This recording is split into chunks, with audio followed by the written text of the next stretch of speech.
Okay, we imported the meshes and converted them to nanite as well, and now it's time to go and bring the textures in as well. And to be able to find them better, I'm going to create a new folder and call it landscape, and I want to place all of the textures that I'm going to bring in here. And here they are. Let me select all of them, and I'm going to bring every single of them in. Okay, and now we have a bit of work to do. I'm going to select all of the channel pack textures, and these ones we want to make sure that we put them into the masking group. So just a bit more remaining, and to make sure that they are consistent, I'm going to place the compression settings and put them into the mask so that there is no sRGB color correction in there, and when we apply them to the material instance we do not get any problem.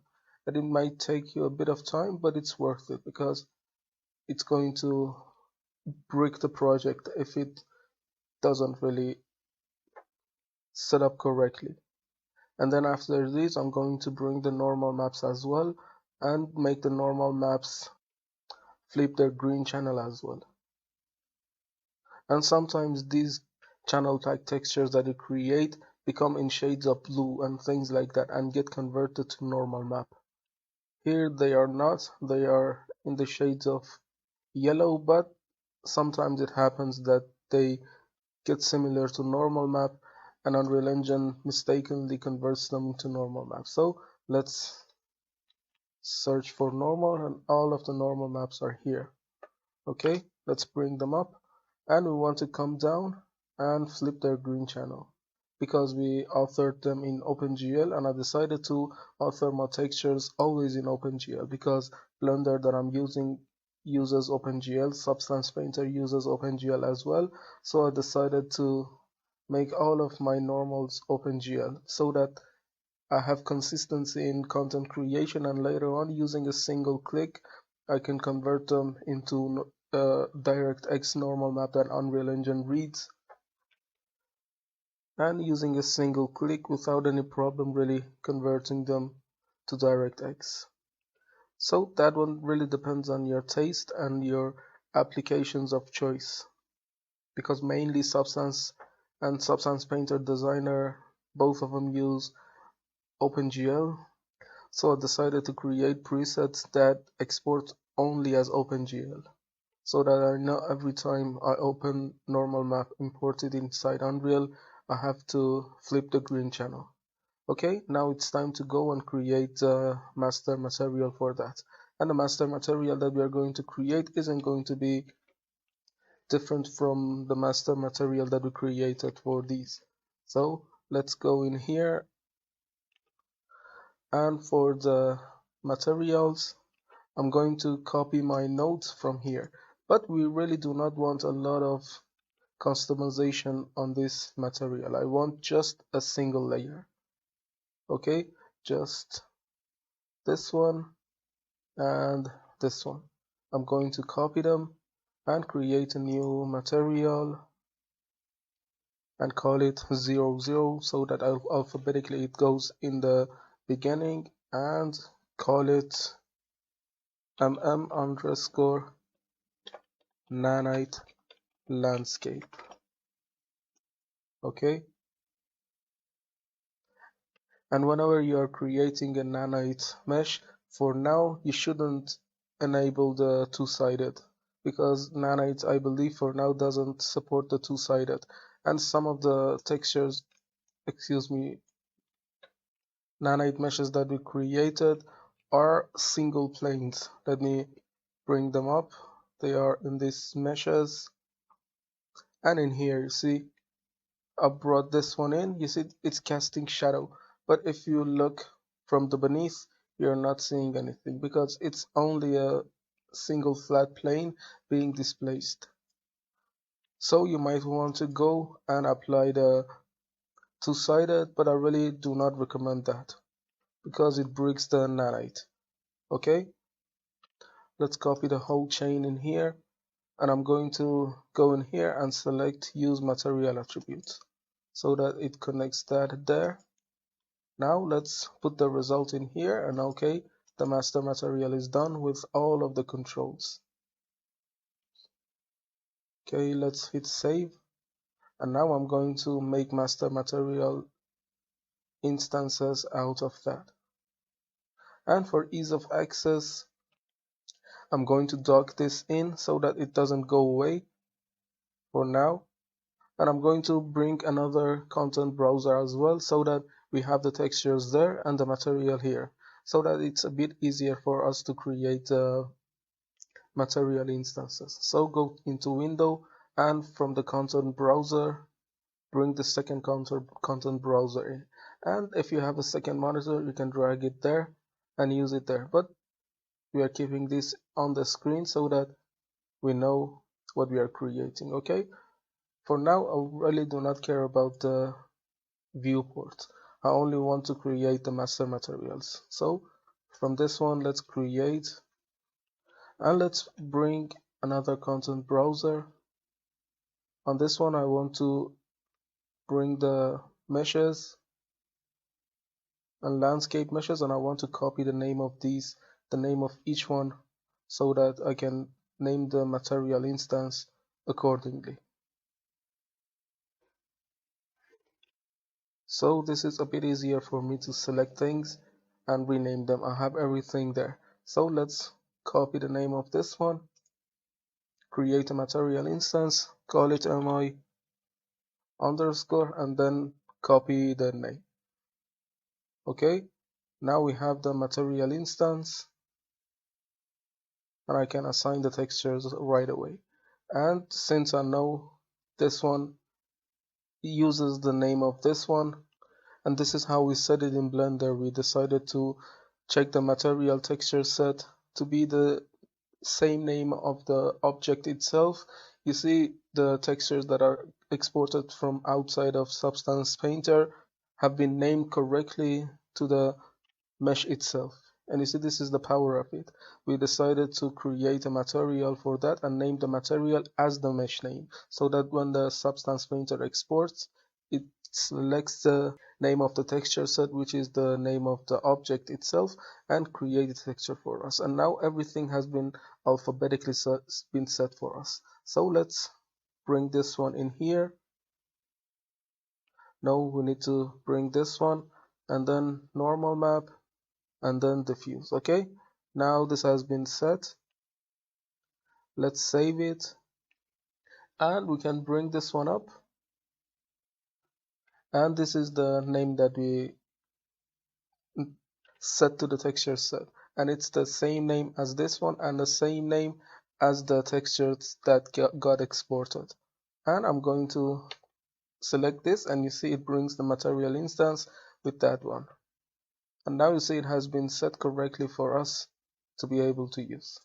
And this is really a good thing to name everything to the static mesh, so that all of the textures, material instances, the texture set, and the mesh name become united, so that you are able to find them a lot faster. So let's create another material instance. First, copy the name of this one and create a material instance. Again, mi underscore, copy the name. Okay, and even here, by selecting these and activating them and bringing the texture and using this name, I'm able to find the textures that are related to that mesh as well. But I can simply drag them from here as well. Normal and arm texture. And this is a great technique to select a mesh and set the material as that. Okay, this one as well, looking really nice. This way we have consistency all across and can find them only in matter of seconds. Okay, let's copy the name of this one,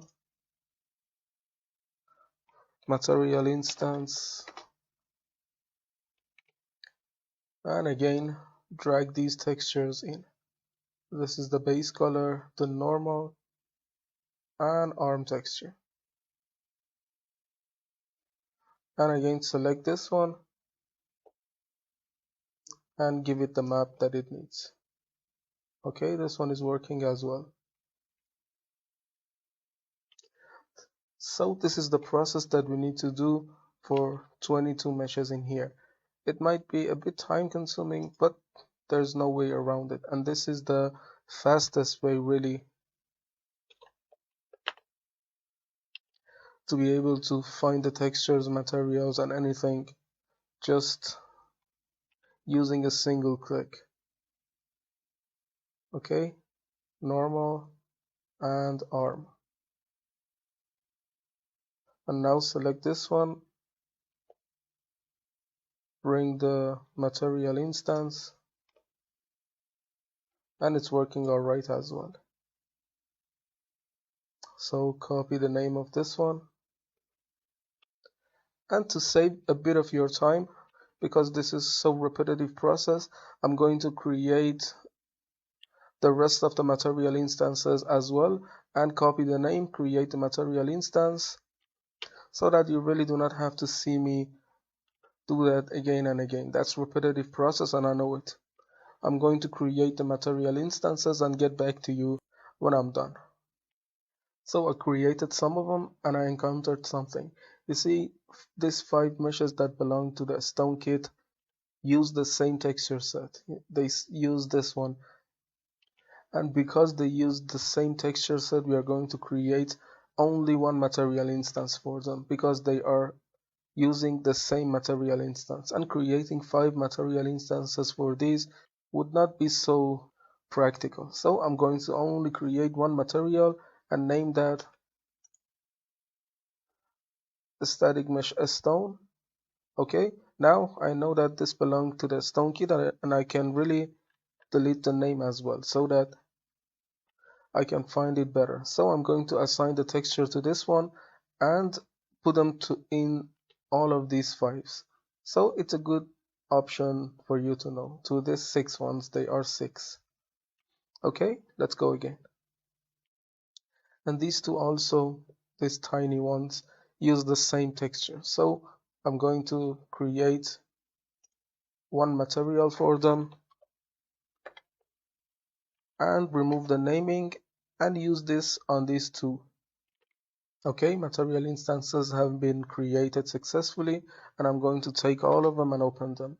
And even in this folder, they are being ordered alphabetically. You see, the alphabetic order is present in here as well. So I'm going to only select the default textures and replace them with ones in here. And we are going to select one by one and go ahead.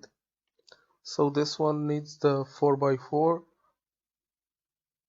one by one. And again, close this one, activate these, and I know that I should select the next texture in there. I'm only selecting the textures one by one, and it's really easy to go. And you can use really this naming convention to save you a lot of time. And for now, I really do not have anything that saves more time than this. And everything is set alphabetically correct. The key is that naming the material and the mesh to be the same name. And of course, we are adding a static mesh underscore to the name of the mesh, which is not present in the name of the texture. But that isn't the problem. We can easily go away with that. Okay, again, to save you a bit of time, I'm selecting the textures myself and get back to you when the textures have been set. And that's pretty repetitive and you know the process. Okay, we assigned the textures to all of them and all you need to do is selecting and seeing the name of the material instance and applying the respective textures to it. And since we use the name of the static mesh to be included in the name of the material instance, we can simply go ahead in here and let's see what happens. Because we have the name in that, before opening each static mesh in here, I'm selecting its name, and in this material write it, and so that the material instance has been named according to that, I can really find it there. And this is good for batch operation that you can do. Just before opening that, copy the name, and in here look for it. You will find the material instance that is responsible for that. Okay, this is the most that we can do to automate the process.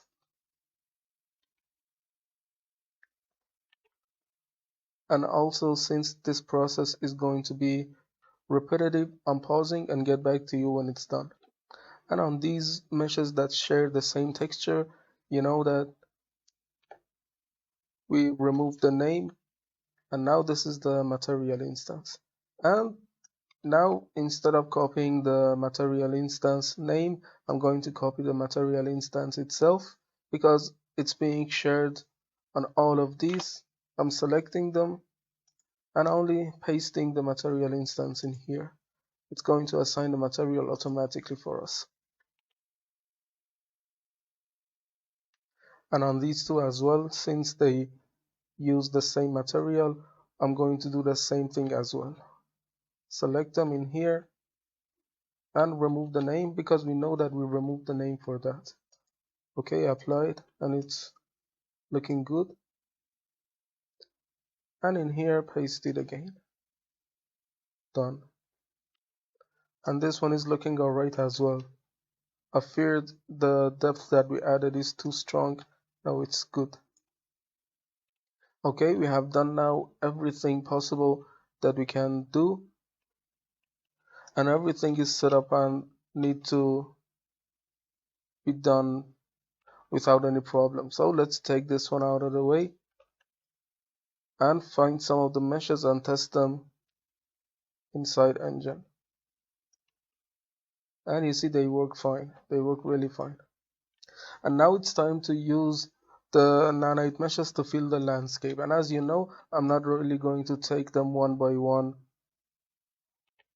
manipulate them, duplicate them, rotate them across, and kit bash like this. I'm going to select them and create mega assemblies with them so that I can use a lot more creativity in creating them. And we have already talked about the mega assemblies in previous chapters. And if you have forgotten what that is, you can go back and check that lesson. And to create mega assemblies, we simply create a new level and we create this default one so that there's something here to see. And when we were done creating that, we will delete all of these as well. So let's bring up the kit. I'm going to start with these two 8x8 ones, and let's bring the directional light, and I'm going to make it a stronger bit so that I'm able to see better. I really do not care what the lighting situation is because it's going to get deleted. So when I made sure that everything is centered in the center of the world, and make sure that you make them centered, because if you do not make them centered, you're going to get a lot of problems. So I'm going to kit bash these meshes and make sure that there's no visible seam in there. So I believe this one is good, and I'm going to select these and duplicate them across, rotate them, make them bigger, do all kinds of things that you can imagine, any kinds of translations that you can imagine really. So here is the seam. I'm going to bring one of these that I can use to cover the seam,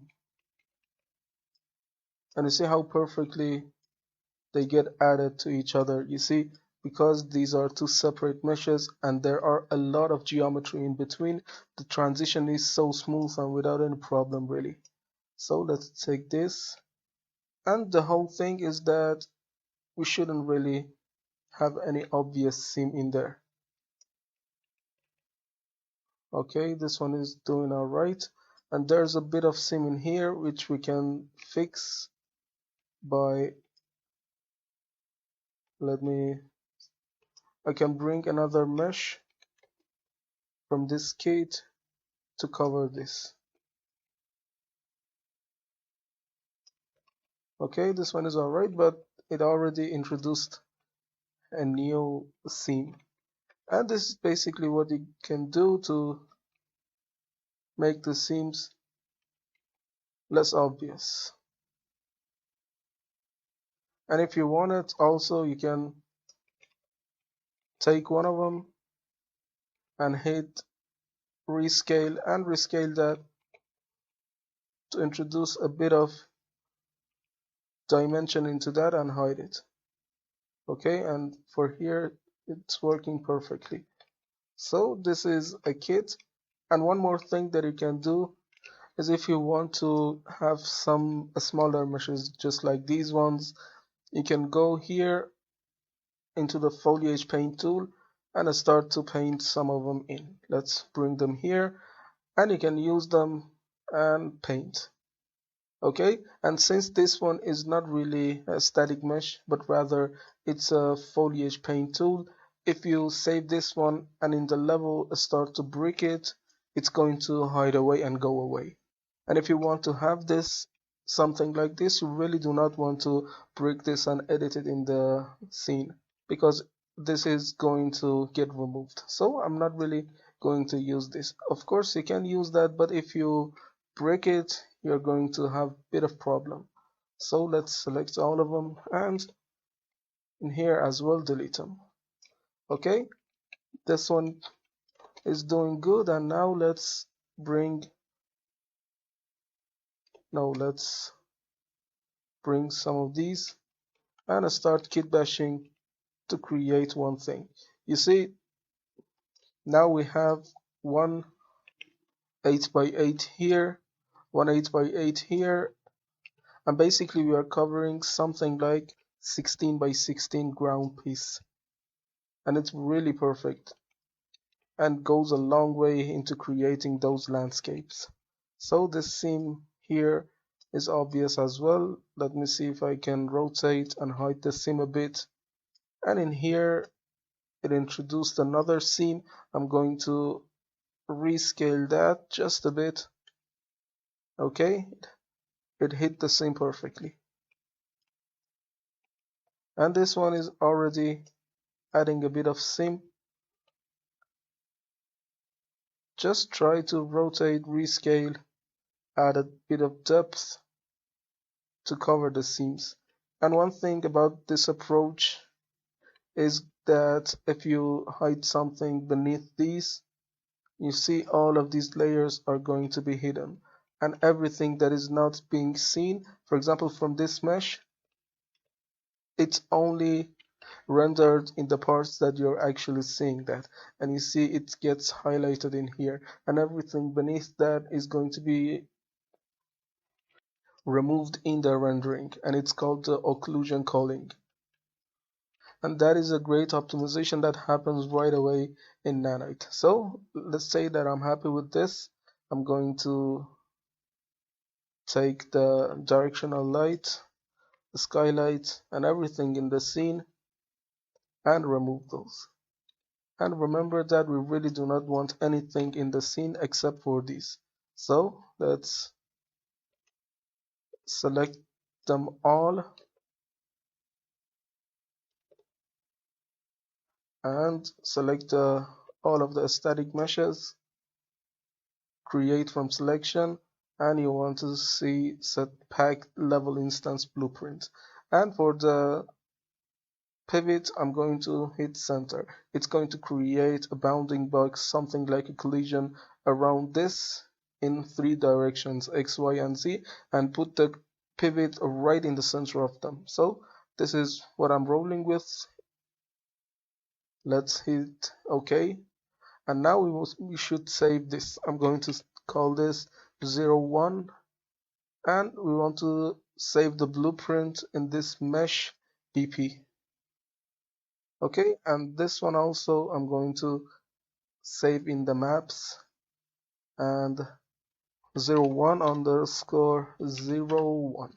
Okay, everything fine, save it out, and let's go to the landscape that we have. Okay, let's come in here and now let's drag this, and you see we have a larger mesh that can cover pretty much a lot more area than it used to be. And we can take that, duplicate it around, and do anything basically using that. And you see it creates something like a sand that you see in these beach areas. And this is really the power of this mega assembly. You take some kits, create something new with them every time. And in here, if you want to, you can bring the foliage tool and bring the landscape meshes just like this, small stones, and try to paint them on here. But I'm not really using those. I'm going to leave the foliage tool just for the foliages. So this is one of the beach kits, and now I'm going to create another one. And that is so simple, creating kits that are going to be used for mega assemblies. So let's hit save, and again in here I'm going to make the directional light a bit more intense. 10 is good, and try to bring this as well. So I'm going to make something bigger, and make sure that every time you try to put something in here, make sure that it's right in the center of the world. Okay, now we made sure that it's in the center, and now I'm going to start manipulating. And one good practice is that if you are going to create this, just select some of the vertices from the outside and delete them so that it's not so harsh in here. And I should have done that. You see, if you look at it from above, you see it's perfect a square. And if you want to have a bit of more easier time controlling the seams, you want to just delete some of these randomly to get edges that are not so harsh. So I didn't do that, but I really encourage you to do that as well. So let's take this one, and I'm going to create a good variation from this. Just I'm going to create the big shapes like this, and I'm not really caring about the seams and how they are. I'm just really trying to make something big, even bigger than that 16 by 16 piece. Okay, now let's take them, and this is already set to local, so let's put it to world so that every time we are trying to rotate and do anything, we are doing based on the world axis, not the local axis. It has just a bit of offset sometimes. Okay, just let's rotate them.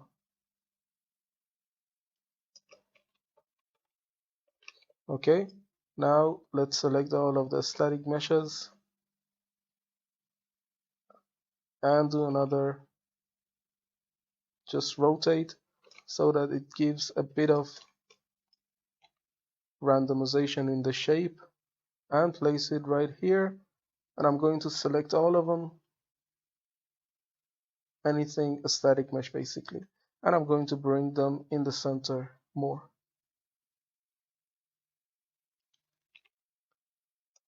So it's good now. And now let's bring some meshes to try to cover these areas. And if I bring a shape, a 1 by 1 cube, you see this is 1 meter by 1 meter, and this is how big the mesh actually is. And it's a good practice in here also to have big, medium, and small shapes. We are making this one big, and I'm not going to save anything until I'm happy with it. So let's try to bring these meshes to cover the seams, and this one really does a great job. Since it's a great one, it's 8 by 8, it covers a lot of seams perfectly.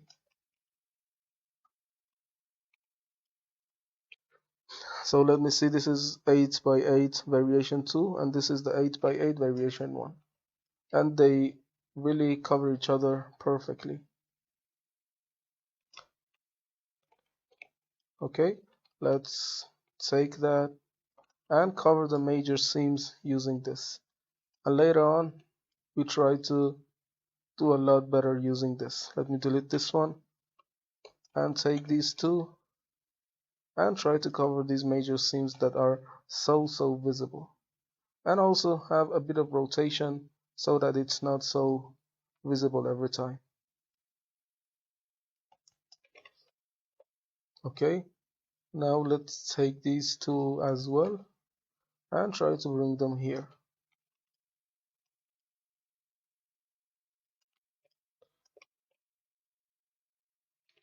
And on here I'm going to use a 4x4 piece, and if you're happy with it you can take that and rescale it. It's not a problem, but try to make the seams not so obvious. For example, we covered that seam but introduced a bit more seams in here. You can perfectly take that, duplicate it,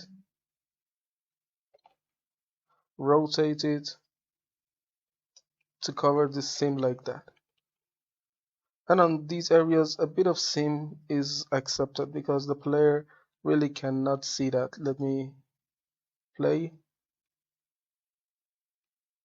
and this is from the player side of view. No, it's visible. Let me do something, and there's another issue that might happen. You see there are a lot of layering in here. You see basically there are something like 5 meshes being on top of each other, and it's a bad thing for Nanite. Nanite hates layering this effect, and it's going to be a bit of performance hit for Nanite. If I go to Nanite visualization mode and overview, or I can simply go to overdraw, because this is what shows the issue. You see, this is the good color that we are going for, and every time you go to a reddish color, it's bad for performance. And since this effect is screen spaced, you see now we are closed and a lot of meshes are being stacked on top of another, and the distance is, for example, some of them might be 20 centimeters above this, but if you go away you see the effect becomes more prominent, since now based on the screen this spacing between these isn't 20 centimeters. Instead, it's something like a couple of centimeters or 1 centimeter, and it's going to take heavier and heavier every time we go back. You see now the prominent shade is the red one. So try not to have a lot of stacking on top of each other. So let's demo that. Go to lit mode and try to stack this one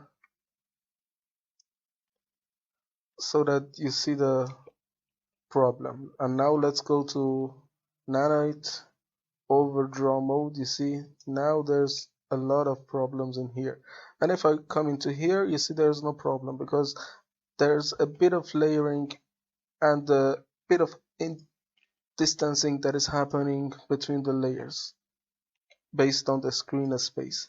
But if I go away you see it becomes heavier because the distance between the layers now isn't 20 centimeters. Of course, it's maybe 1 centimeter.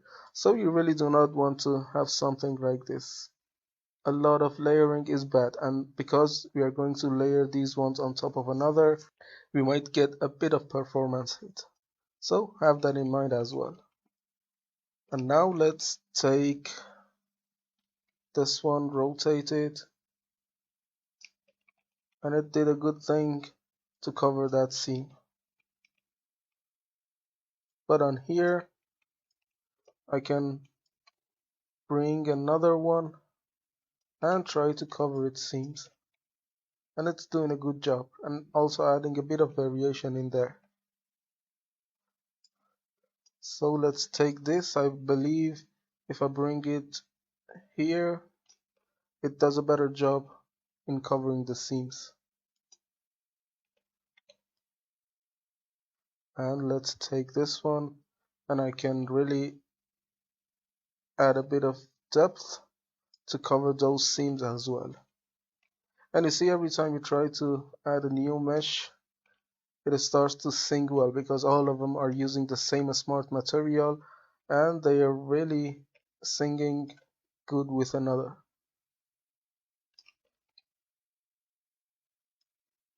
Okay, now let's select this and bring it down a bit, and I can really duplicate it, bring it here and cover some seams with it. And in here, let me rotate the layer. There's a bit of seam in here which I can cover using this. Okay, now we're getting somewhere. We have added enough resolution and enough seam covering as well. But on this part, I might need to make it deep a bit and bring it down. No, it's not doing a good job. So let's take one of these meshes, for example, let's take that. And we can also use this, but no, this one really doesn't belong to this kit. Let's use something else, for example, this one to cover the seam. Okay, let's say that I'm happy with this. Then you can go away and try to further manipulate the seams to get what you want. And you get the idea basically. Let's take this. I think by a bit of rotating and bringing it down, I'm getting a good result. But there's a bit of seam in here, which I can pretty much hide by bringing this down. Okay, now I'm a bit happier with this. And I'm going to select everything. Let's select all of these and delete them. Yes. And now there's a player start which we do not want. And everything is a static mesh. So let's select all of them. Create from selection. Pack level instance blueprint. And the pivot also to center. Okay, now I'm naming this one 02. And put the mesh, put the blueprint in its folder. Okay, and now this one also, I'm going to 02 underline 02. Okay, save it out and go to the landscape and try to test it.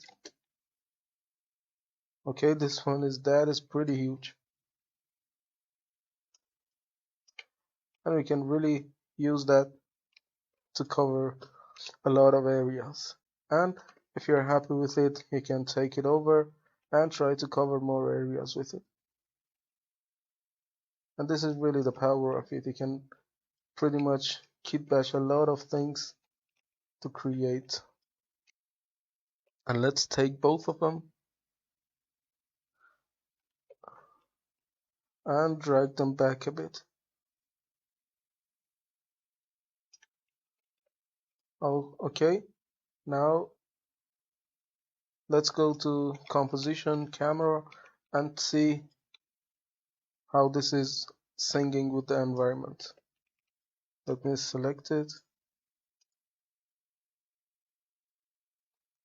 Okay, you see now we're getting somewhere. Now it's good about creating this sand kit. Let's go create something for the mountain as well.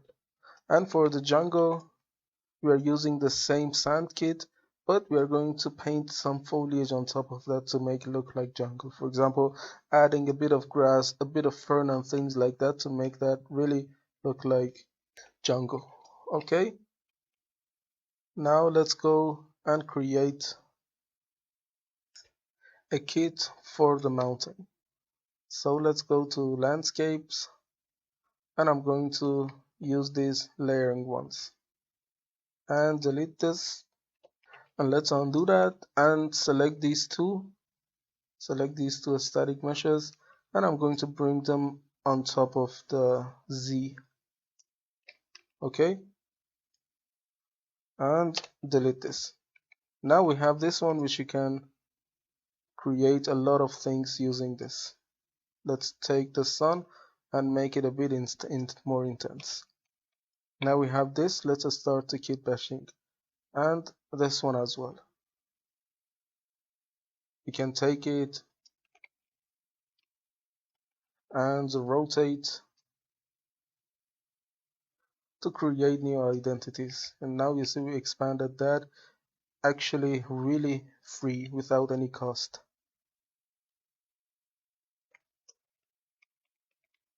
And this is a good strip of mountain that we can use to create a lot of things. And you see we have no repetition whatsoever. And also you can take that and use other side as well. Let me rotate it 180 degrees, and you can use that side as well. So let's take this. Okay, you see how this layering effect is happening. And I'm taking these, and because these are nanite meshes, they really get mixed together really well and without any problem. And you see, with using only a single mesh like this, we are able to create something like this.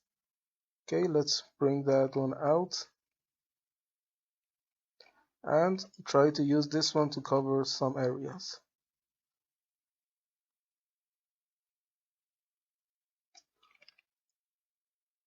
Okay, you see, adding a bit of terracing effect to here, which is good. And since we used the same smart material on all of these, we really are having a great time mixing the color and anything about this. Let's take this and bring it in a bit. And this one as well. Or we can rotate it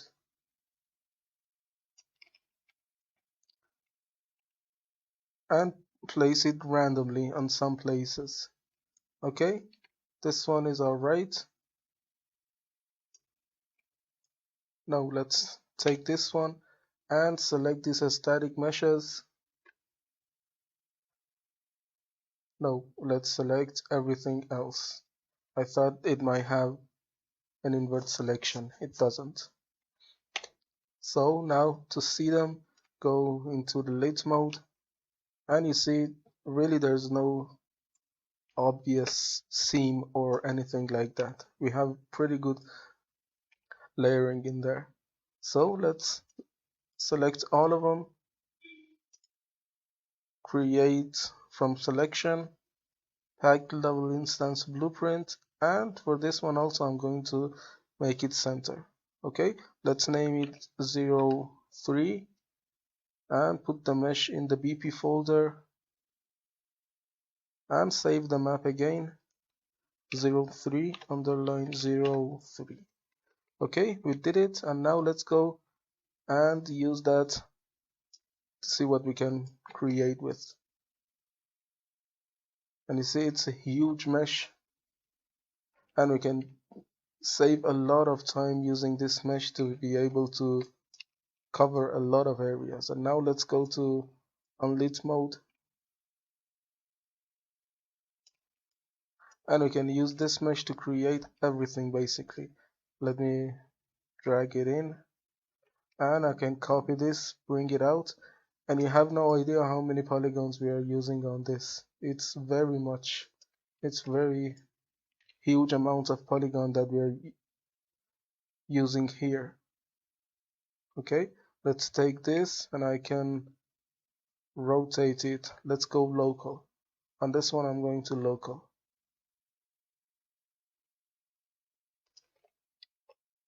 And this is the layering effect that it's creating. Let's go to the composition camera.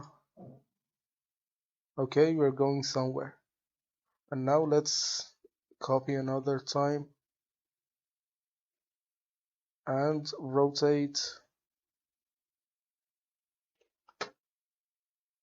and bring it up, rotate more to create all sorts of effects. And I can also bring that in. And suppose that we were really using only single kits instead of using this. For example, we have something like 10 meshes in here. Suppose that we had to only use single static meshes instead and try to rotate that. You see, depending on the size of the static mesh, we are getting a lot of problems in here. And this mega assembly is really a great idea. So let me take these and rotate them.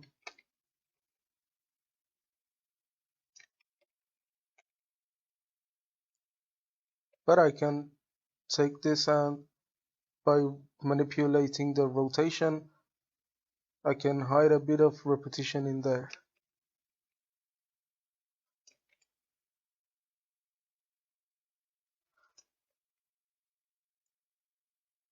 And now let's go to the player side of view and you see how big the mesh actually is. And this is the result that we're getting.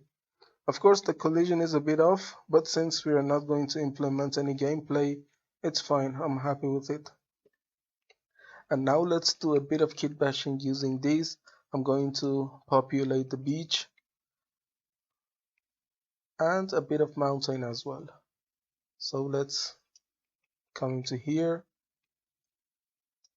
And no, this doesn't work on the dock. I'm going to bring it here and bring it down so that there's a bit of sand in here, but it's automatically getting hidden. Okay, and we have a couple of ones. This one really doesn't work.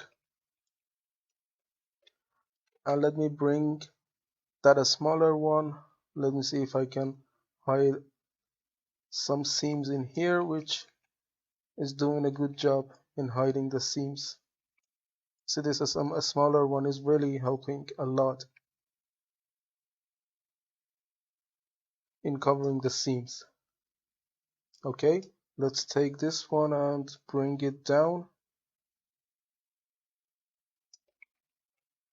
And I can easily tell that there are millions and millions of polygons in this scene, and we are manipulating without really having any problems.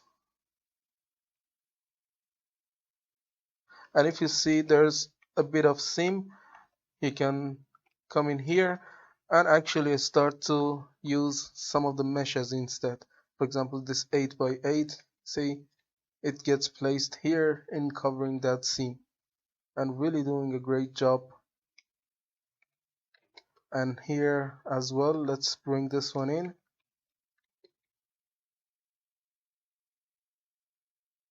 And in here also, you see, it gets automatically welded on this part, which is a great thing. So let's drag this one in as well to a place that it doesn't create a seam. Okay, let's take this big one and start to duplicate it around. But on another rotation, you mean?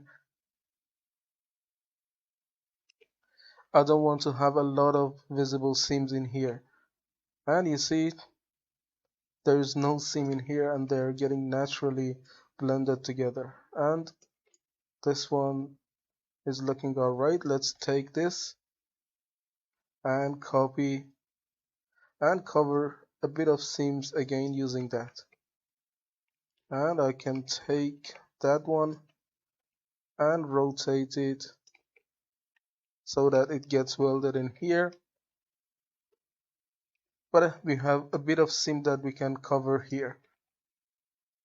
So let's take this and bring it down.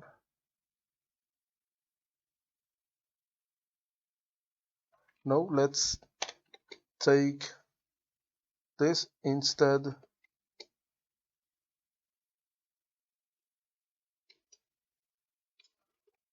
and I can rotate that and rotate, duplicate again to merge in there.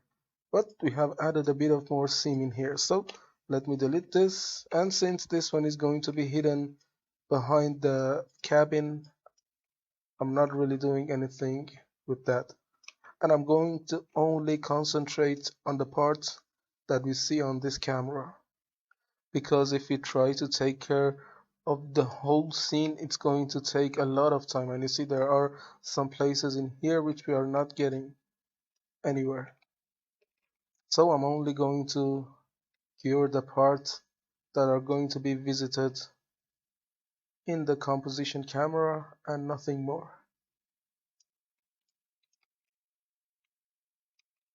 Okay, let's take this, and in here I can duplicate it on its place and rotate it so that it hides a lot of seam for me automatically and without any problem. So let's duplicate again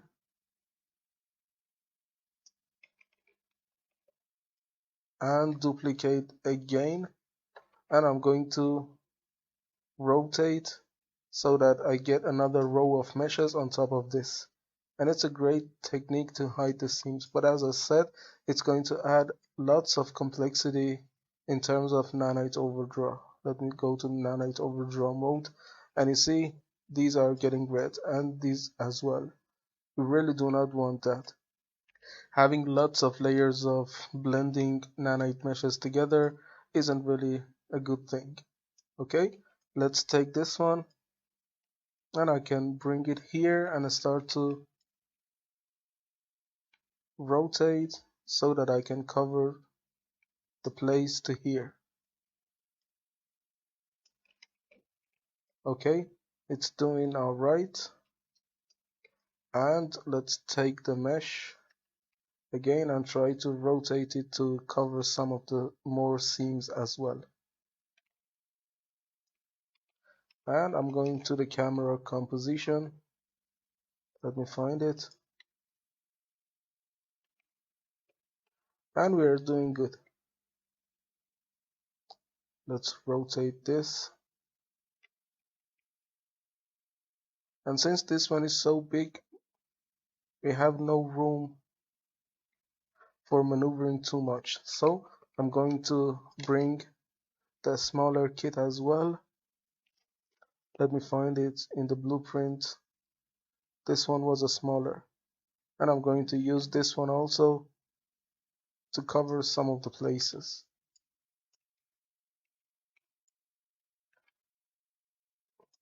So let's take this, and I'm going to rotate and bring it up to cover this area.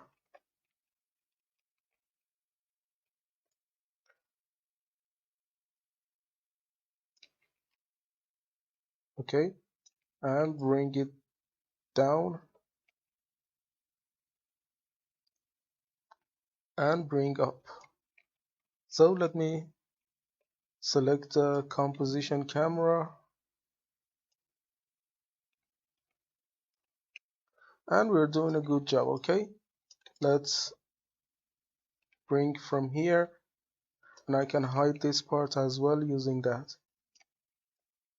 And you can also take more time and create new kits as well to be able to follow the curvature of the mountain. This one isn't too big and we have no room for improvement, but you can also create variation kits and be able to do whatever you want to do with this. But since we know the basics, and I'm not going to make the tutorial too long, and these are not so good for being viewed in the composition camera, I'm not really doing anything to them, but you get the idea.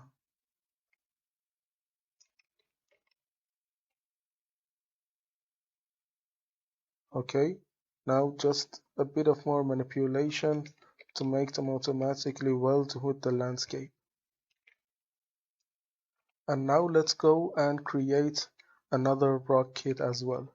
So let's go new, and as always in here I'm going to bring these rock kits, this one especially. I'm going to create a kit using this. Okay, let's delete it now that I know it's above the Z plane. I'm going to take it and first take the light source and make it brighter a bit. Okay, and I'm going to use the local mode and try to duplicate it, rotate it, and basically do anything to create a lot of variation using that. And since we are doing a lot of manipulation, they get welded pretty much perfectly.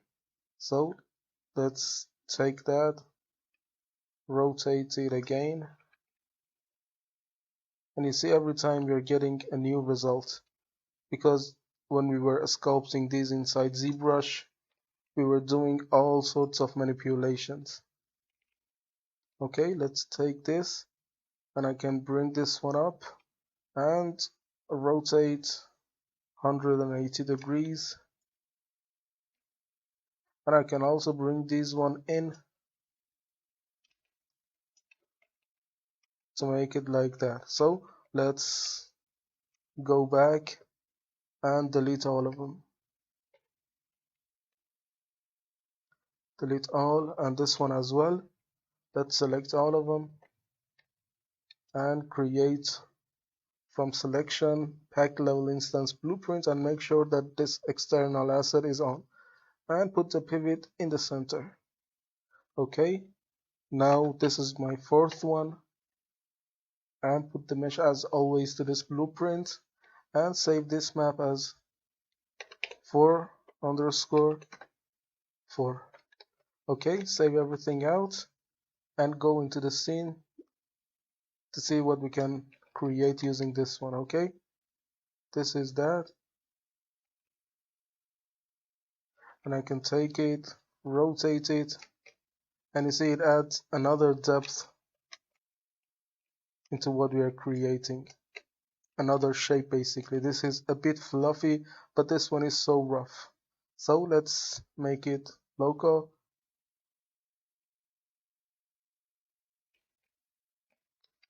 and pretty much you can do a lot of rotation and a lot of things to get a lot of variation. So let me go to the post process, and to make the colors a bit more living, I'm going to the global. Yeah, I already have the contrast. I thought I do not have it. So let's go and try to do a lot of things with this one. And I'm going to take it, bring it down, and rotate it in that degree, bring it up, and you see the transition is so smooth. You see there's going a lot of transition in there, which is really fine. And really, this is what not a thing that we could have got in previous generations. Okay, and now these two are creating a good chemistry. This one is so rugged and jagged, this one fluffy.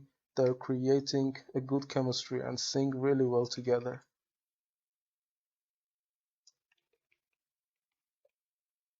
And also you can see that we are creating a lot of variations in the mountain as well.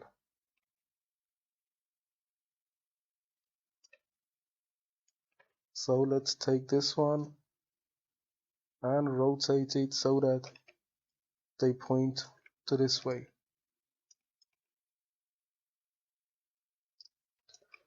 But on this one I need to bring it up and make it rotate this way. And let's watch it in the composition camera. Select it here and pilot. And I can take this and cover this area as well. And I'm only covering the areas which are in the composition camera and not doing anything really with the parts that we're not going to see in the final result. And this is to save a bit of time. Okay, let's take this, bring it out, and I'm going to cover this part mainly. And we're manipulating basically something like 100 million polygons maybe in this scene. And we're not getting any issues. And this is really a power of nanite. And if you invest a bit of time in it, you're going to have a great time getting perfect results using nanite and mega assemblies as well. So take this one and bring it down. And there's this area also need to be done. So let's take this fluffy one and start to do the layering process. I'm going to start down the bottom and create a new layer, bring it down, rotate. Okay, so that every time we get a new result. And let's take these two and bring them up because I want to use more of these meshes. So copy these. I'm going to copy these two, bring them up and rotate them,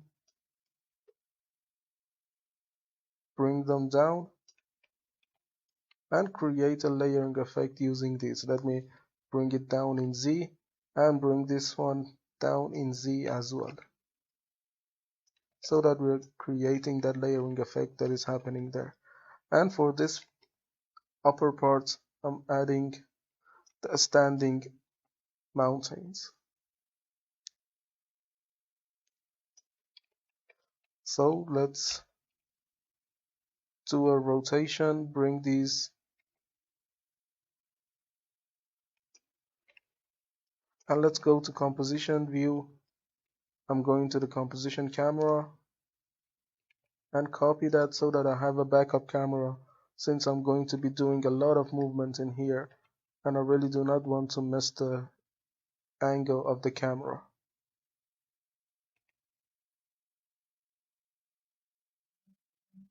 Okay, and I can take this and let me rotate it 180 degrees.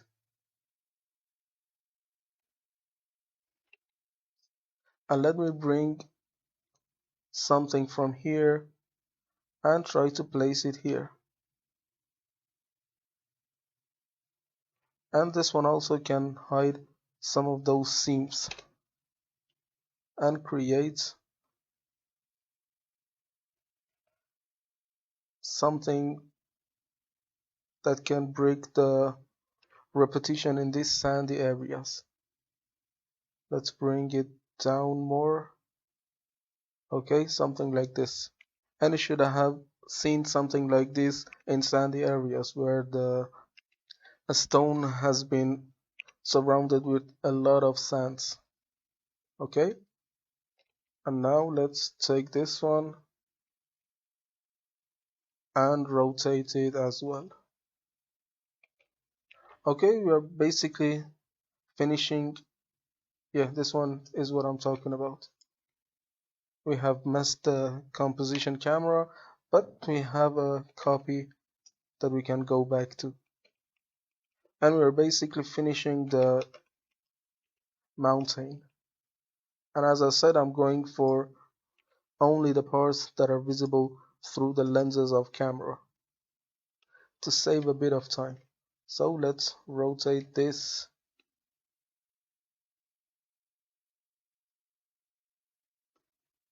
And here I believe it can be a bit more rational. These are becoming too noisy. and this is better. Let's select them and try to cover the surface of the mountain to the parts that the lens can see. Okay, I offset the lens, but that doesn't have any problems. I can later on fix that. And you see we're creating that effect that you expect from a mountain. So let's bring this one out,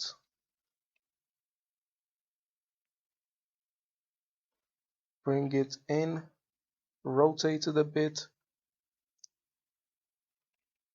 also rotate more to create the shapes that you expect from a mountain.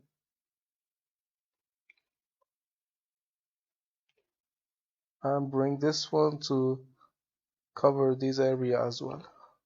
And I can rotate that. Okay, now I believe we are getting there in terms of nanite landscape manipulation. So let me see which camera was offsetted. Doesn't matter because the offset isn't so radical. I'm going to keep it. So let's copy this and bring it over to cover some of these areas as well. Again, let's go to the composition camera and bring this,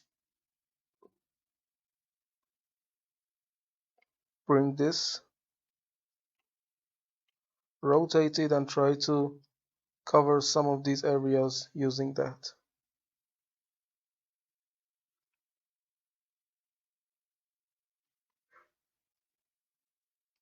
Okay, as I said, I'm only going to manipulate the parts which are going to be seen by the camera.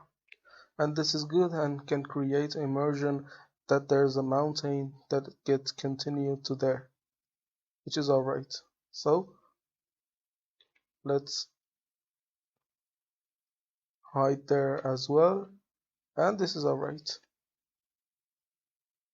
And now I'm only going to take this landscape sand and try to cover some of the landscape with it.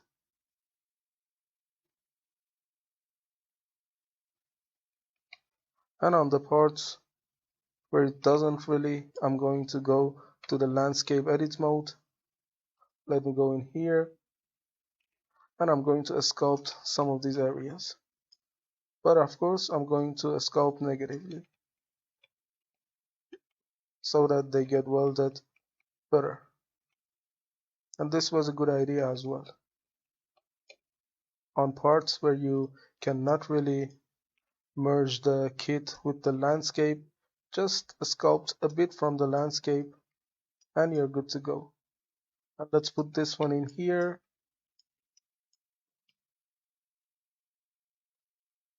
So that it covers a bit of that seam that is really visible. Okay, now let's take this, rotate another,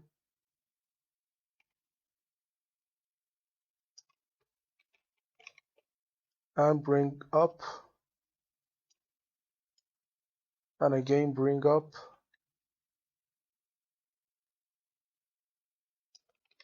Okay, and I'm going to go again to the composition camera so that I can see the result. Okay, now we have covered pretty much everything that is in the view. And as I said, I really do not care about the parts that we are not going to see. Okay, I can declare this part as done, or I can try to paint a bit of foliage to bring this one to a new level. So let's paint some foliage and call this chapter done. And in the next chapter, we're going to create a water shader and a bit of lighting manipulation as well to finalize this scene. Okay, let's bring up the foliage and I'm going to select these and let's paint to see what we get. Now this is too strong. Let the shaders to be calculated, and I can tell that already it's too strong. Let's go a step back and make this one really low.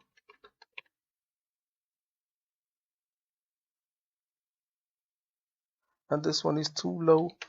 Let's go. Yeah, this one is good. And to make sure that I have enough variation in these, I selected all of them, and in the scale I put 1 to 1 and the max to 2, so that we have a bit of a scaling in individual ones. For example, one tree gets a scale of 1 and one tree gets the scale of 2 and one in between, so that we have enough variation in there. So let's already, wow, this is too strong. 0.01, this is a bug, and try to paint randomly on here. And let's again try to paint on these upper parts and paint on the parts that you see can be in the composition camera.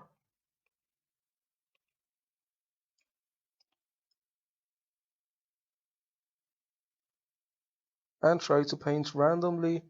And now let's go to composition camera, and we're getting a lot of lag because these trees are so heavy. Let me go to the composition camera, and this is looking good but a bit chaotic. But first let's try to remedy the issue with the optimization a bit. You see, we are getting a lot of lags. Let's go and select the foliages, and especially these palm trees. And this one doesn't have any LODs, and no matter how far we get from it, it's always rendering the same amount of polygons, and that is not good because on these, so far we're not really needing a lot of polygons. So on the LOD, let's hit custom, or come down in here, and in the LOD settings there's number of LODs. I'm going to put this one to 3 and apply changes, and it's going to take a while to calculate. It's worth the result, just wait. Now we have 3 levels of LOD, and if I come close to this, we're getting the full amount of polygons. And if I go back, you see the polygon amount gets lower and lower.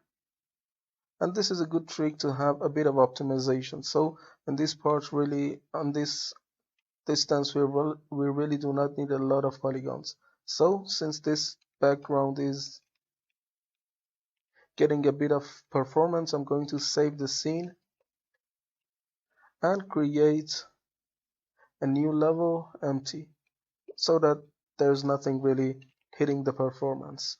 And I'm going to get especially these palm trees because these ones are good in terms of polygons. So let's see this, and you see the polygon in here, the amount of polygon that it has. Let's go to the LOD settings, and in the number of LODs, let's put 3 in here and hit apply changes and wait so that the calculations get done. Now it's done, and now we're getting the LOD system that we can select. This is the LOD 0, which is the full quality, and this is LOD 01, and this is LOD 02. You see the amount of polygon gets lower and lower. And so far away, we really do not need a lot of polygons. And also you can be a bit more radical in terms of polygon reduction on these. And if you come in here, set this one to LOD auto, or the number of LOD that you want to change. For example, on LOD 0, if I come down to here, there's a reduction setting in here, and it's 100, and it means the full capacity of polygons is being rendered on LOD1, which is this one that you see. But if I select LOD2, and you see, even though the number of polygons has changed dramatically, I'm not seeing any changes, and this is really getting rendered perfectly. So you see on LOD2, let me put this one on LOD2 as well. You see on LOD2, let's enable the customize so that you can change everything about the LOD. Okay, and now since I put this one to custom, it went back to LOD auto. So let's visit the LOD2, and now you see we are visiting LOD2, and LOD2 we have this LOD1 and LOD2 as well. So let's look at the LOD2. You see now, since we are using LOD2, we are seeing only 25% of the whole geometry, and we are not losing anything basically. So I'm going to copy this and go into the reduction setting in here, put 25 and hit apply changes. But before that, let's put 25 in here, and for LOD1, instead of rendering half of the polygons, I'm going to put 20 in here, and for LOD2, instead of 25, I'm going to hit 15. And now hit apply changes. It's also going to wait a bit because there's a heavy calculation going to be done here. And now you see the calculations are done. And now let's look at LOD0. You see LOD0, instead of calculating something like 200,000 polygons, we are getting something a bit lower, something like a quarter of it, because we put the LOD to be 25%. And for LOD1, we are getting less. And for LOD2, also we're getting less even. And we're not seeing any radical changes. So let's go a bit more radical and try to put 15 in here, 10 for here, and 5 for here, and try to apply changes. And this is really subjective and changes from each tree to another. And by using these values on some of the trees, you might get some rendering issues. But as far as we are seeing that perfectly, we really do not have any problem with that. So now you see the calculations are done, and we're getting something like 2000 polygons, which is nothing really for a tree. It's nothing. And let's go to LOD auto, and for the first LOD we are seeing near 50,000 polygons, and if we go back a bit, we are getting 4,000 polygons, which is a huge cut. And if we go away more, we are getting 2,000 polygons. And using this LOD system, we are able to cut a lot of the unnecessary geometry that we can easily throw away. So this is a really good thing, and I suggest you use this one to cut a lot of the rendering problems. So let's save this one and go to another. And now I'm going to select this, and you see we are really rendering this amount of polygon, which is really unnecessary on this one. So again, I'm going to create 3 LODs and hit apply changes. And to be able to customize each LOD, we want to come in here, and for LOD, enable custom, so that you're able to customize the LODs. So when you press the custom, you're seeing the LODs in here. So for LOD 0, we really do not want 100% polygons to be rendered. So let's bring it down to 20. Again, this one to 15, and this one to 5, or let's make this one 10 instead, and hit apply changes. And if you lost anything, we're going to increase the values a bit, but if you didn't lose anything, we are good to go. We save and go for the next one, and this really makes sure that we get a lot of the frames that we lost back. Okay, on the first LOD we are getting 60,000 polygons, and in the last LOD we are getting 2,000 polygons, which is a good thing. So I feel like really, instead of using 90% for this one, I can go for 11 instead and be a bit more radical. And it's going to take some minutes to calculate, but the result is going to be worth it. And to save a bit of your time, I'm not including these calculations in the final video. So you see the amount of polygon got really low, and we're now rendering something 10 times lower than what it was initially.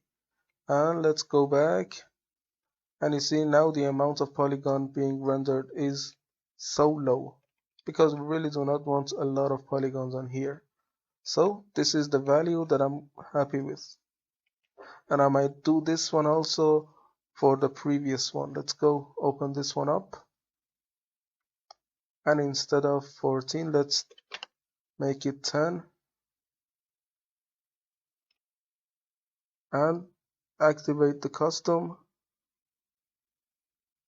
make this one 10, this one 10, this one 8, and this one 5. Let's apply changes. Now we're getting even less. We are rendering 30,000 polygons in the first LOD and 2,000 polygons on the next LOD, and less than 1,500 polygons on the last LOD.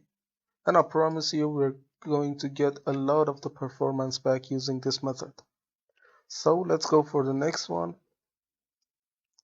and this is too high as well.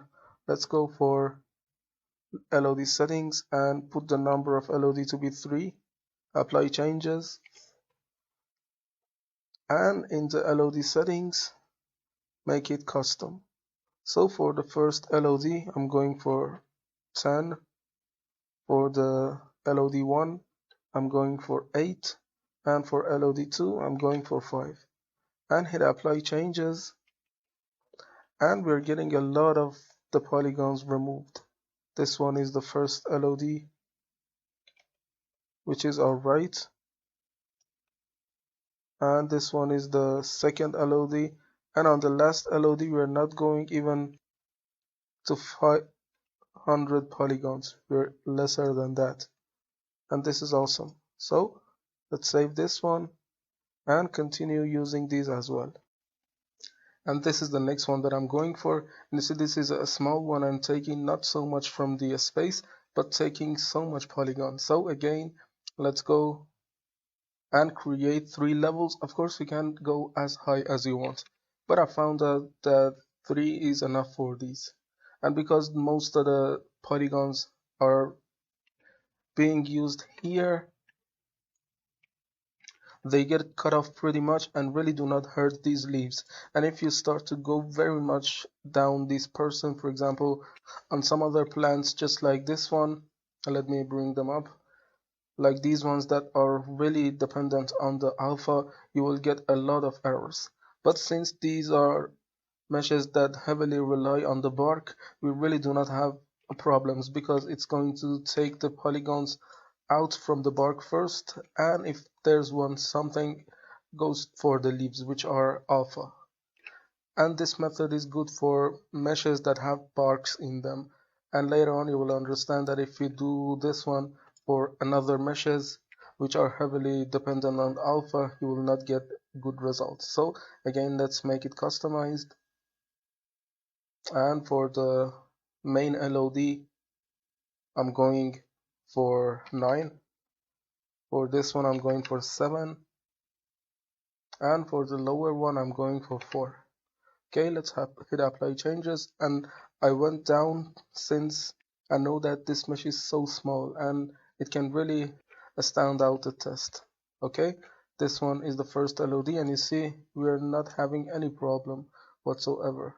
And this is the second LOD, and this is the third LOD. And also you see this far it's standing without any problem, and we are seeing the silhouette and anything basically. So this one also is good. And now the main ones, which are the bigger ones and taking a lot more space. You see this one is taking 600,000 polygons, and we're going to remedy that. So let's give it 3 level of details. Of course you can go up to 8 and create 8 LODs depending on the percentage that it takes from the space, which is called the screen space. The more it takes up from the space, the higher LOD it's going to give you back. And you see, the more closer you are to the real mesh, it's going to present to you the LOD 0, and if you go out, it's going to give you LOD 1, and then LOD 2, and so on. If you enter whatever LOD is going to show you depending on how much it's taking from the screen. And now you see from here it's taking much more space in the screen than here. Okay, and this is basically how it cuts up the LODs. So for the first LOD it's very much, it's really too much. And let's go for something like 5. I want to cut off pretty much a lot of the polygons because it's 600,000 polygons, and that is very much. And especially we are painting the foliage tool, we are getting a lot of trees like this, and we cannot convert them to nanite as well because this is a foliage, and the cutoff alphas that we created for the leaves are not supporting the nanite in this early access version. Of course they might solve that in the future, but that is not the case. And one thing to remedy that is that you can separate the bark from the leaves, because the bark is pure mesh and the leaves are cut off meshes. You can bring them and make the bark separate mesh and the leaves separate mesh, but both of them have the same UVs. So you take both static meshes and drag them into the scene, and that way you can turn this one into nanite and go as high as you want. So this is the first LOD. Instead of having 600,000 polygons, we now have only 29,000, and this is pretty much 500% of the real geometry that we had, and it's holding out very good. And for the second LOD, it's giving us half the value, which is lesser than 50,000, but I feel like I can reduce this one even more. And you see, I didn't really change the values on these LODs. I just did the first LOD, and the amount of the LOD1 and LOD2 were reduced based on the amount that we had there. You see, if we hit customize, you see on LOD1 we are taking 50%, and this 50% is the 50% of this LOD, not the whole mesh, which was 600,000. We are getting 50% of this value, which equals of course to 14,000. And now that I'm looking at it, it's taking up pretty much. So let me enter 25 to see how it holds out. And now you see, even though we cut off the polygons to 25% of the 5% that we have here, it's holding out pretty much very good in this distance as well. So in here we are getting something like 30,000 polygons, and for the next one we are getting 7,000 polygons, and for the third also is 25 compared to this one. And I'm going to make it 10 to see how it holds out in this direction from this distance. And from so far we are getting 2000 polygons, which is some kind of 3000 polygons, and it's hold down pretty much. So that in this distance we really do not need a lot of details. We need something just to keep the silhouette so that we know, for example, there's a palm tree in distance. Okay, this one is done as well, and these are remaining. And we're getting also something like the same value as that, because if you remember, these are the same meshes and I did the bending only. These are the same meshes, and I'm going to do the same thing without really hesitating so much. I'm going to give this one 3 levels of details, and then for the first LOD I'm going to give it 5%. For the second LOD I'm going to give it 25% of that 5%, and for the second LOD I'm going to give it 5% of that 25%. I hope I'm clear on this, because the level of detail that you give it here, this is the first LOD. If I give it 5% of the whole geometry, that number becomes 100% of the geometry, of the new geometry. For example, if this 6,100 polygons becomes something like 29,000 polygons, this value becomes the new 100%. Okay, let me explain to you what that I mean. So let's give this one 500%, excuse me, 5%. You see the amount is now something like 29,000 polygons. And this number is now the new 100%.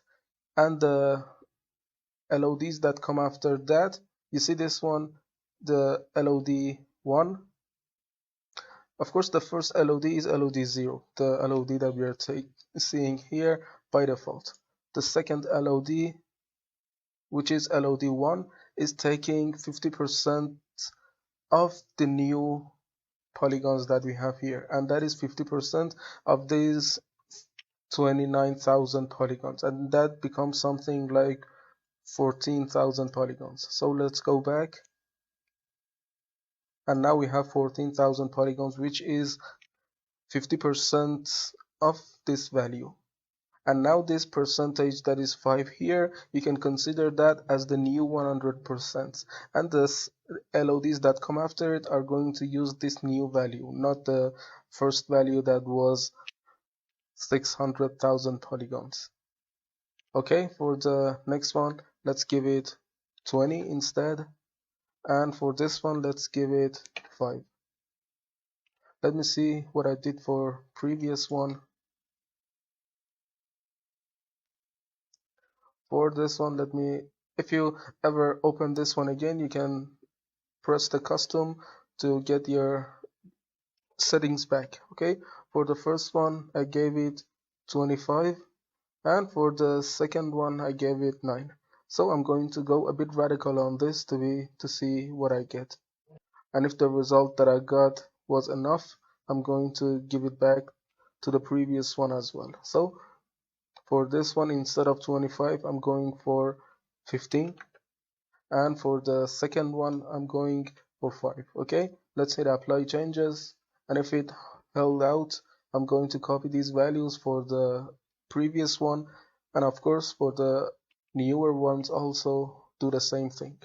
And you can pretty much enter lower values to see how much you can really save in terms of polygons, and have a bit of experimentation to see which values work. And since these meshes are all the same, if you remember, we created one palm tree and used some of the modifiers like simple deform and bend and things like that to bend the palm tree, and all of them are the same, and this value that I give it here, I can pretty much use it for all other ones as well. So now it's done. For the first one we're getting 29, which is this value, 505%, and for the second one, instead of 14, we are 14,000, we are getting 4,000 only. And for the second one, which is so far, we're getting only 1,000 and half. And that's pretty good. I'm really happy with this value. Of course, what you can do, you can bring this value down more to see if that holds out or not. But for this case, I'm going to leave that. So let's go for this one. I'm going to enter these values for this one as well, for this previous one. Okay, for this one, I'm going to enter 15, and for this one, I'm going to enter 5. And I'm sure that it's going to hold out because these are the same meshes and it's going to hold out from far away. And you can continue reducing the polygon count to the degree that it doesn't hurt these alpha cuts because these are so vulnerable and they have so lesser polygons compared to these. And algorithm of Unreal Engine is pretty smart and it knows where to cut off the geometry first. It goes for this bark which has a lot of geometry but doesn't hurt these ones at all because the most of the geometry is coming from these barks, not these leaves. And for each an individual mesh you can try out. Okay, it's working. And in the distance also we're getting 1,500, the same value as this. Okay, since all of them are the same mesh, we're getting pretty much similar results every time. So let me go, and there are just these two remaining. Let me open them, and we have the same value. Let's give it 3 levels of LOD.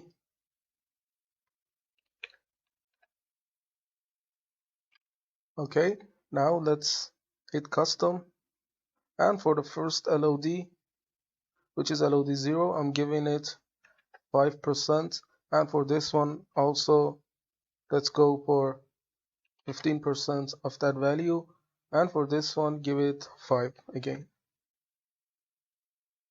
And again, since these are all the same meshes, you're getting similar results every time. So hit apply changes, and it's going to take a bit to calculate. And right away I can tell that really if we go and open that scene, we are getting a lot of the frames back. And we have done a pretty good job on optimizing these meshes. Okay, this is the first LOD, and this is the second, and again this is the last one, and we're getting every time the same amounts of polygon. And if you remember, all of these were the same meshes. Okay, this one I believe we have done that. Let me hit custom. We have created already LOD for this, but didn't assign the LODs. So just enter the number of LODs and hit custom so that you get this screen back. So for the first one, I'm going to hit it 5, and for this one 15, and this one 5 again. Just apply changes, wait for the calculations to be done, and we will back when that is done. Okay, this one is done as well. And now let's hit Control Shift and S to save everything that we have done so far.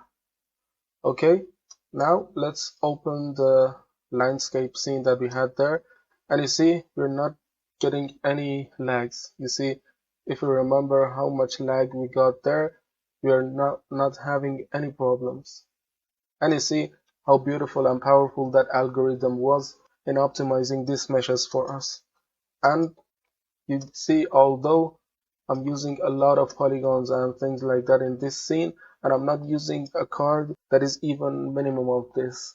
Based on the Unreal Engine documentation, they suggest to use a 1080 card for this, but my card is 1070 and even below the minimum of that. And you see, I'm not getting any problem, although I'm using something more than 100 millions of polygons. Okay, now let's go and visit through this, and you see I'm not getting any lags, and this is really beautiful. And even I can go to foliage paint tool and I start to paint a bit more. For example, let me double the density and try to paint more on these areas. This is paint, and let's make the brush size bigger. Of course, we need to activate these to be able to paint.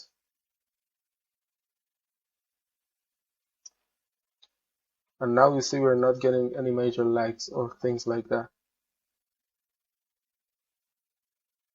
Okay, very fine. So let's go back, and you see the amount of frames that are lost is not really so noticeable, although I try to paint a lot more. You mean now we have something, we have this value of a static meshes in the scene, but we're not facing any major lags. So let's go to the composition view, and it's good. Although I can improve a bit of parts, but for the most part, it's doing a really good job. I can exit out of the camera and pin this on the screen and try to paint on the part that is visible instead. So let's go and hold down Shift and try to paint some of these. Just try to remove them, okay? And try to paint on these parts. You see this, we are going to paint on these parts that has some real impact in the scene, okay? And I can delete these parts as well. It's making them a bit more noisy. For this part I really do not want a lot of noise. So let's go and try to paint on these parts. Okay, now we're getting something good. And again, I can go and look through the composition camera. Okay, I'm a lot happier with this settings that we have here right now. And I can go in foliage paint tool. Let me bring it up. Let me deactivate these. We have a lot more foliages to paint as well. For example, these grasses. Let me bring them in.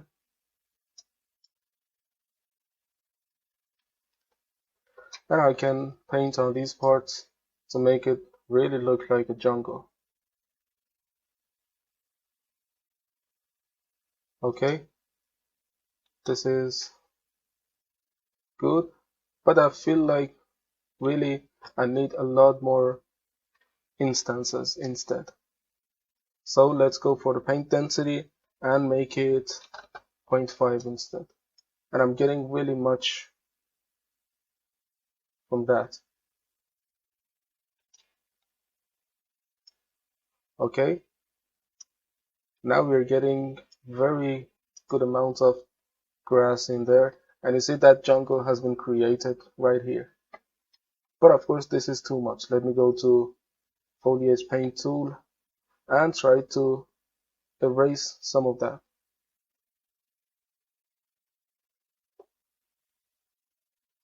And try to paint randomly on some areas to make that really look like a jungle. Okay, these grasses are good as well. Let's go out, and we have some clumps. It's not really like a jungle because this is not supposed to be a jungle. This is a tropical areas that we have some grasses in. Okay, let's remove some of these parts that are not going to be seen, and again select all of them and deactivate them. We have a lot more foliages to paint. So let's bring these 3 ferns, and for the ferns I really do not want to have so much density. Let's make it 0.1 and try to randomly paint on these areas.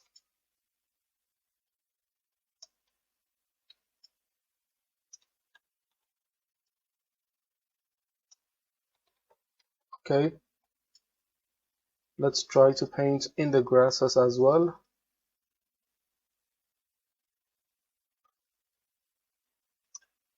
Okay, this one is done as well.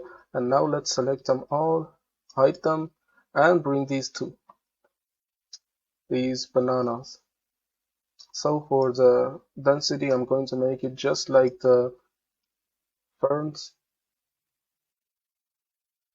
So let's just paint some clumps here and there, and not make it too powerful.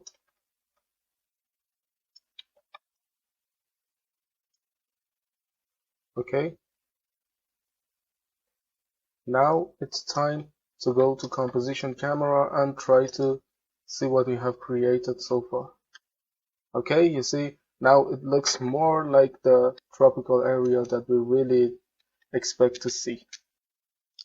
Okay, finally, after a lot of effort, I can call this chapter done. Congratulations for finishing this chapter as well. And there's only chapter 5 is remaining, where we create a water shader and a few simple touch-ups and correcting the lighting as well. And then we can call this chapter and the course as well done. So, see you in the final chapter.